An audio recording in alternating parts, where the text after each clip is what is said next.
신학교에 들어가면 여러 가지 과목을 배우게 됩니다. 우리 목사님들께서 이미 다 아시겠지만 신약, 또 구약, 언어도 배우고요. 여러 가지 교회사, 조직신학, 교리 이런 것도 배우는데 신학생들이 제일 좋아하는 과목이 하나 있습니다. 제일 인기 있는 과목이 교회 성장학입니다. 교회 성장학. 벌써부터 뭔가 배우고 싶은 그런 열망이 나오지 않습니까? 어떻게 하면 교회를 성장할 수 있을까? 굉장히 실용적인 그런 학문이어서 많은 사람들이 즐겨 듣습니다. 물론 그 안에도 여러 가지 이론들이 있습니다. 교회 성장에 관한 역사적으로 또 시대적으로 그 이론들이 조금씩 달라지긴 하지만 대체적으로 보면 크게 성장했던 교회들의 어떤 특징적인 모습들을 공통적인 부분을 이렇게 모아서 잘 정리해서 제시해 주는 것이 교회 성장학의 일반적인 내용들입니다. 시대에 따라 조금 유행이 달라지긴 하지만 특히 최근에는 이제 마케팅 또는 경영학 이런 이론들이 또 신학 안으로 같이 섞이면서 어떻게 하면 교회를 잘 성장할 수 있을까 여러 가지 실제적인 전략들을 제시하는데요. 예를 들면 이런 내용들입니다. 여러분 한번 들어보시고 우리 교회는 교회 성장의 가능성이 있는지 한번 확인해 보시면 좋겠습니다. 예를 들면 성장하는 교회는 먼저 1번 주차장이 넓어야 한다. 2번 교육부 프로그램이 좋아야 한다. 3번 찬양팀의 찬양 인도가 세련되고 열정적이어야 한다. 다이내믹해야 한다. 4번 목사의 설교가 좋아야 한다. 어떻습니까? 4번은 답하기가 너무 곤란스러우시죠? 근데 여기서 말하는 좋아야 한다라고 하는 것은 감동적이고 재미있고 짧아야 한다라고 하는 것을 의미합니다. 너무 길어지면 안 된다는 거죠. 또 5번 교회 조직이 유연해서 누구나 오든지 새로운 사람들이 빨리빨리 리더십으로 올라갈 수 있도록 그 교회 조직이 오픈되어야 한다. 이런 내용도 있습니다. 요즘 시대에 맞게 내용을 좀 추가한다면 저는 이렇게 추가하고 싶습니다. 6번 코로나 바이러스가 없어야 한다. 혹은 7번 온라인 예배가 잘 전송이 되어야 한다. 이런 내용들도 추가할 수 있겠죠. 조금 전에 제가 언급한 요소들의 공통점을 한마디로 요약한다면 교회가 편해야 한다라고 하는 것입니다. 일반적으로 교회 성장학에서 이야기하는 것이죠. 소위 말하는 컨슈머리즘이라고 우리가 부르죠. 컨슈머, 소비자들을 많이 만들어내고 소비자들이 불편하지 않도록 좋은 서비스를 제공하는 것을 교회 성장의 핵심으로 사람들이 이야기하고 있습니다. 특히 비즈니스 하는 세계에서는 손님은 왕이죠. 손님은 왕, 고객은 왕. 그런 마음으로 교회에 오시는 손님들이 불편한 것이 생기지 않도록 최선을 다해서 편의를 제공하라는 말이죠. 물론 교회는 마음이 편해야 하고 쉼이 있어야 하고 안식이 있어야 하고 기쁨과 위로가 있어야 합니다. 그렇지만 교회가 제공하는 기쁨과 안식은 소비자 혹은 고객들을 왕으로 모시는 데서 오는 것이 아니라 하나님을 왕으로 모시고 하나님을 왕으로 섬기는 가운데 우리가 경험하게 되는 기쁨, 안식, 하나님이 주시는 평강, 이러한 것이 진정한 교회가 추구해야 할 가치들이겠죠. 교회 성장의 최고 좋은 이론 혹은 최고 좋은 샘플을 제시하라면 사도행전입니다. 사도행전이야말로 교회가 어떻게 성장했는지 하나님 나라가 어떻게 확장했는지를 보여주죠. 오늘 본문에도 보시면 14절 말씀에 교회 성장에 아주 좋은 요약되는 말씀이 나와 있죠. 믿고 주께로 나아오는 자가 더 많으니 남녀의 큰 무리더라. 얼마나 확실한 교회 성장의 근거입니까? 믿고 주께로 나오는 자가 많았다. 남녀의 큰 무리가 교회로 몰려들었다라고 하는 것이죠. 그런데 그 이유가 무엇이었는가? 그 원인이 무엇이었는가 하는 것은 제가 조금 전에 열거했던 그러한 원리들하고는 조금 차이가 있습니다. 첫 번째, 사도행전에 나왔던 교회 성장의 원리, 중요한 부분은 교회의 거룩함이었습니다. 교회의 순결함, 교회의 거룩함, 이것이 교회 성장의 첫 번째 원인이었습니다. 오늘 본문 바로 앞에 있었던 사건이 어떤 사건입니까? 여러분 지난주 우리 금요일에 나눴던 말씀 기억하신다면 아나니아와 삽비라 부부에 관한 사건이었습니다. 그 사건은 굉장히 안타까운 사건이었죠. 그들이 참 귀한 마음으로 땅을 팔아서 하나님 앞에 헌금했습니다. 그렇지만 일부를 드리면서 마치 전부를 드리는 것처럼 거짓을 행했습니다.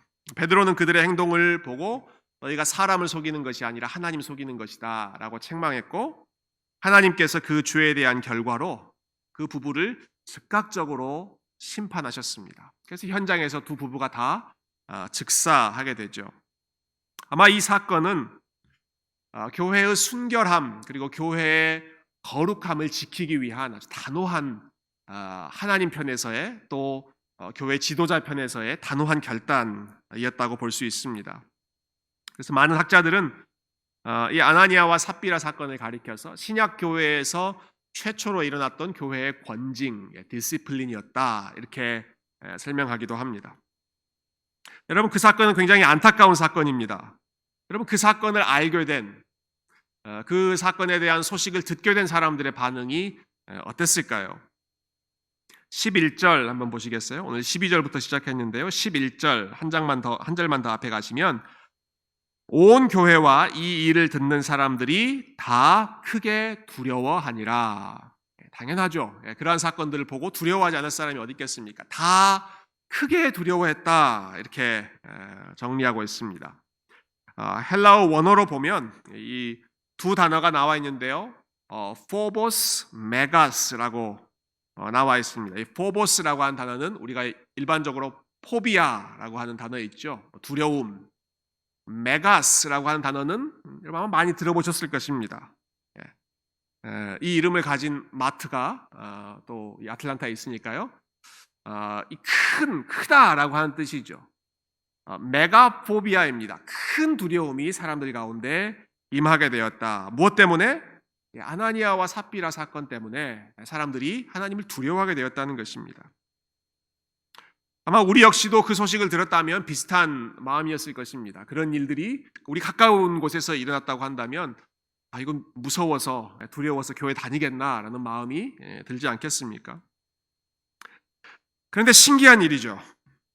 이 아나니아와 삽비라 사건이 일어난 후에 교회가 성장했다.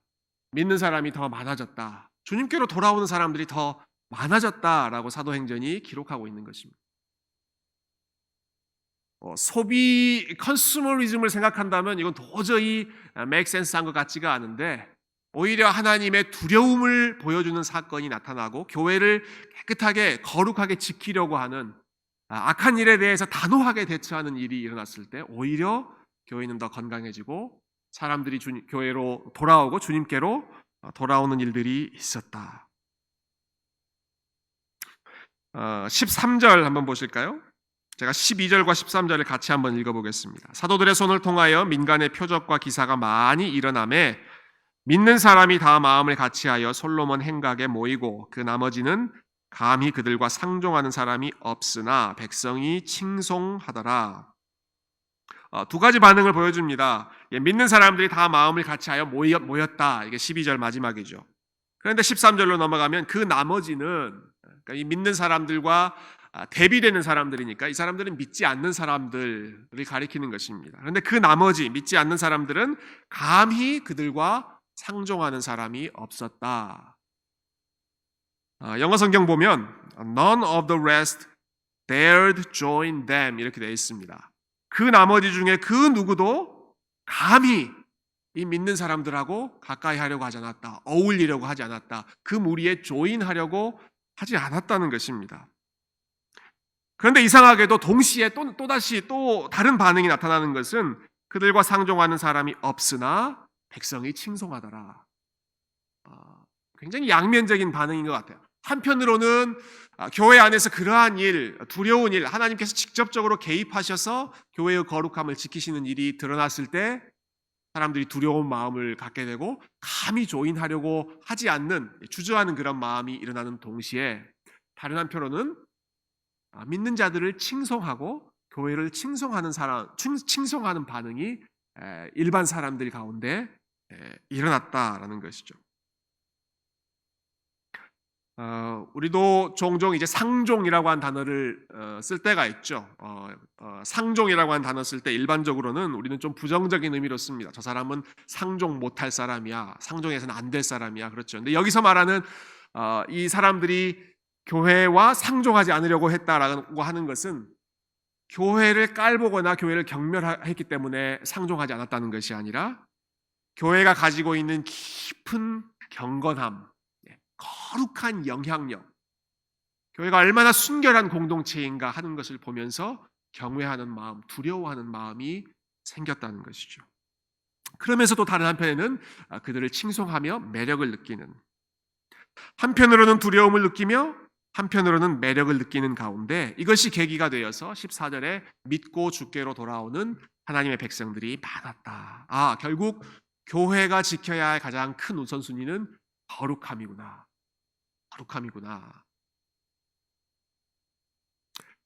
안타깝게도 오늘날 교회들이 어떤 좋은 이유에서가 아니라, 복음을 지키는 순결한 이유에서가 아니라 교회 자체의 스캔들, 또 비상식적인 여러 가지 행태들 때문에 세상의 손가락질을 받는 것과는 정반대의 모습이 초대교회가 보여주었던 거룩한 모습이었습니다.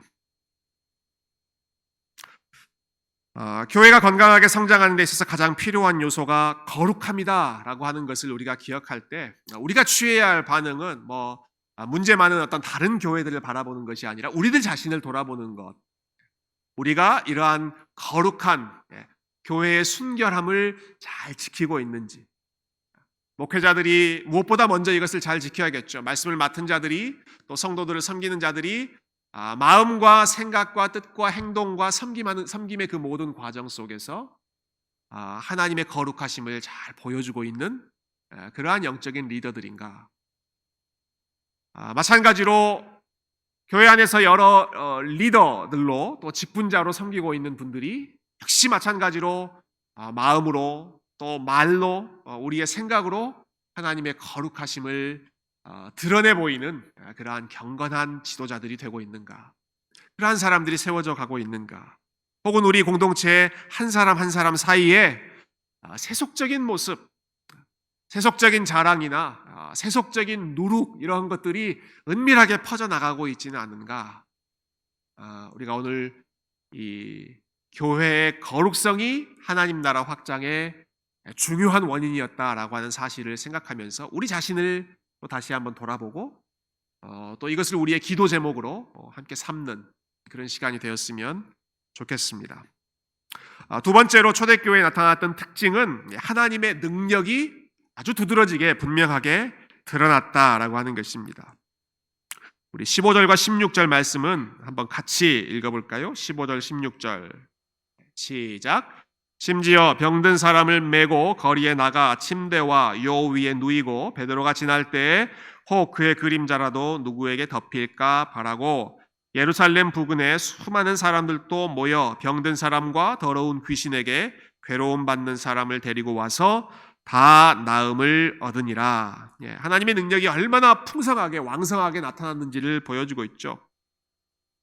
그런데 이 말씀은 단순히 사도들의 능력이 뛰어났다, 그들의 개인적인 능력이 뛰어났다라고 하는 것을 보여주는 데 목적이 있지 않습니다. 이 15절과 16절 말씀의 궁극적인 목적은 예수님께서 이 땅에 계실 때 하셨던 치유의 사역과 그 능력이 멈추지 않고 지금도 계속해서 이어지고 있다 하는 것을 보여주는 것입니다.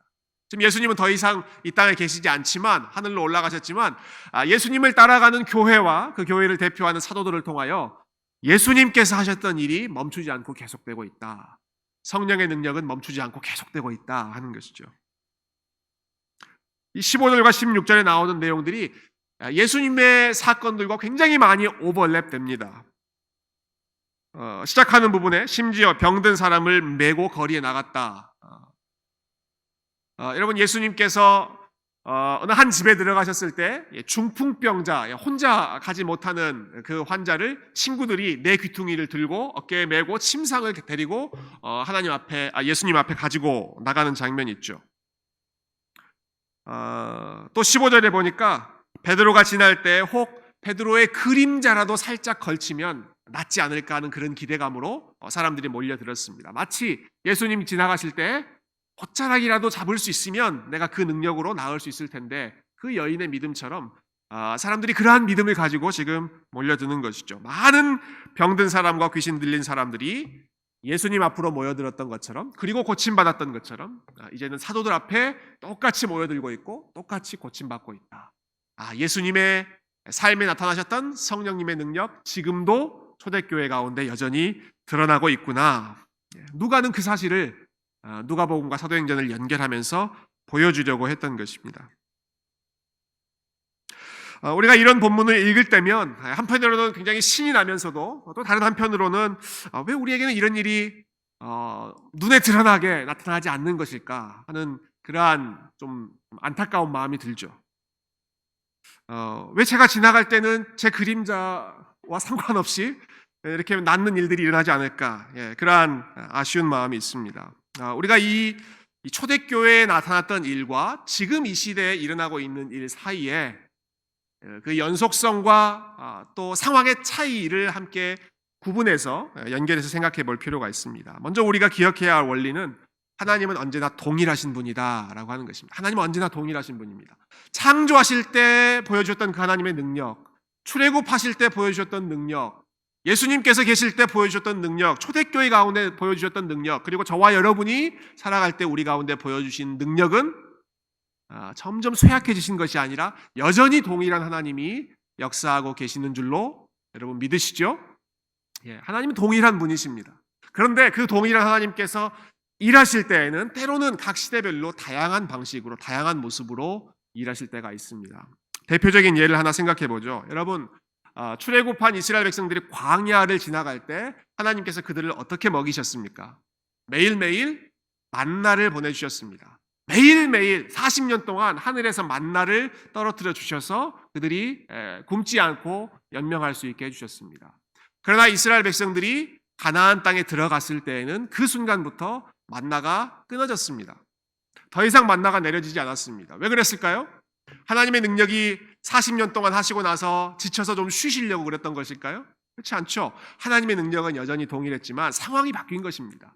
광야 때 농사 지을 수 없고 긴 장기간의 시간을 공을 들여서 뭔가를 얻을 수 없는 상황에는 즉각적으로 하나님께서 매일매일 하늘에서 만나를 떨어뜨려 주셔야 하지만, 가나안 땅에 들어갔고 정착했고 이제는 농사를 짓는 그러한 상황 속에서는 하늘에서 만나를 떨어뜨려 주시는 것이 아니라 하나님께서 하늘에서 비를 내려주심으로 비를 통해서 농사를 짓고 1년 동안 열심히 노력해서 그 농작물을 수확하고, 수확한 농작물을 저장하기도 하고 필요할 때 빼서 그러면서 또 1년 동안 열심히 수고하면서 하나님께서 주시는 비와 양분과 태양과 이러한 것들을 통해서 훨씬 더 일상적인 방식으로 그 백성을 먹이신 것입니다.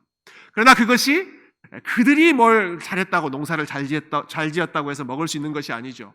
하나님께서 비를 내려주셔야, 하나님께서 그 작물을 자라게 하셔야 이루어질 수 있었던 일이죠.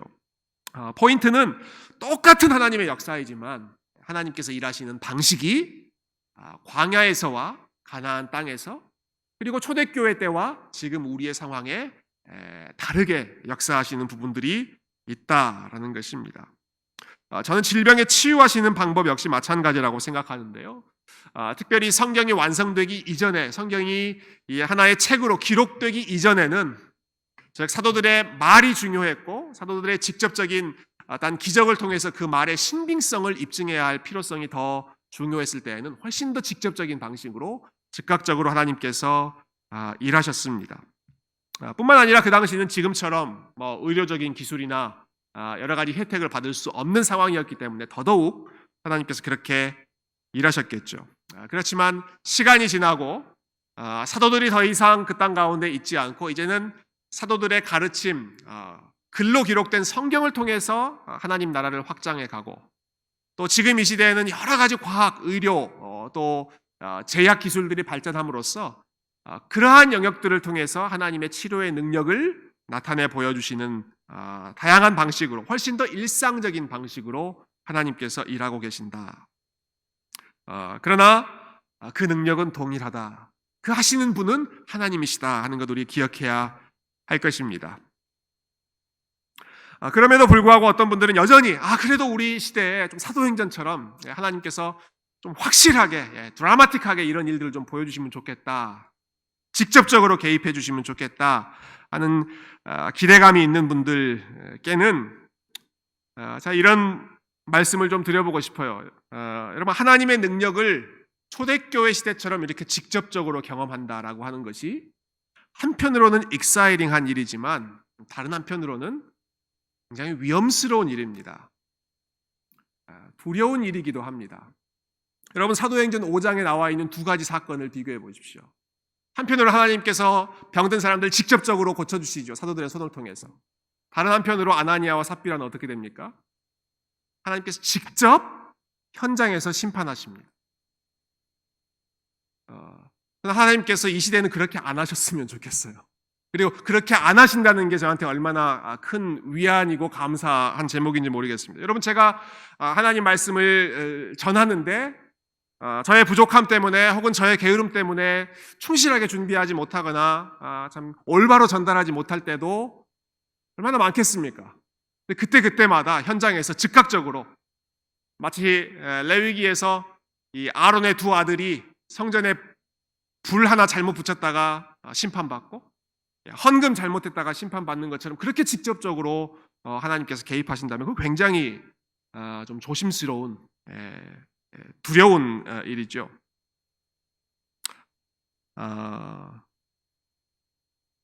사도행전에 나와 있는 이러한 하나님의 역사가 지금도 계속되지만 지금은 훨씬 더 일상적인 방식과 다양한 방식을 사용하셔서 하나님께서 일하고 계시고, 그러나 그 모든 역사가 동일하게 하나님으로부터 오는 역사이고, 하나님께서 조금 더 특별한 방식으로 개입하시든지 아니면 조금 더 일반적인 방식으로 개입하시든지 간에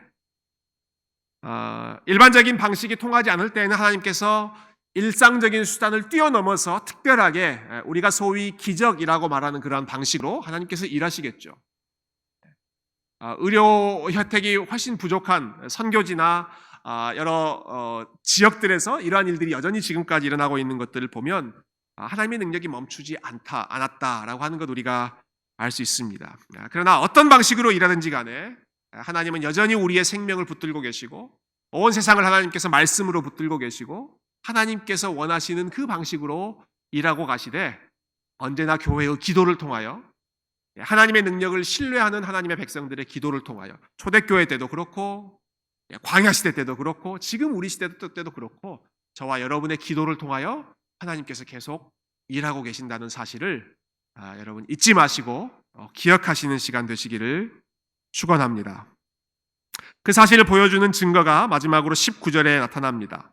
하나님께서 계속해서 일하고 계신다. 19절.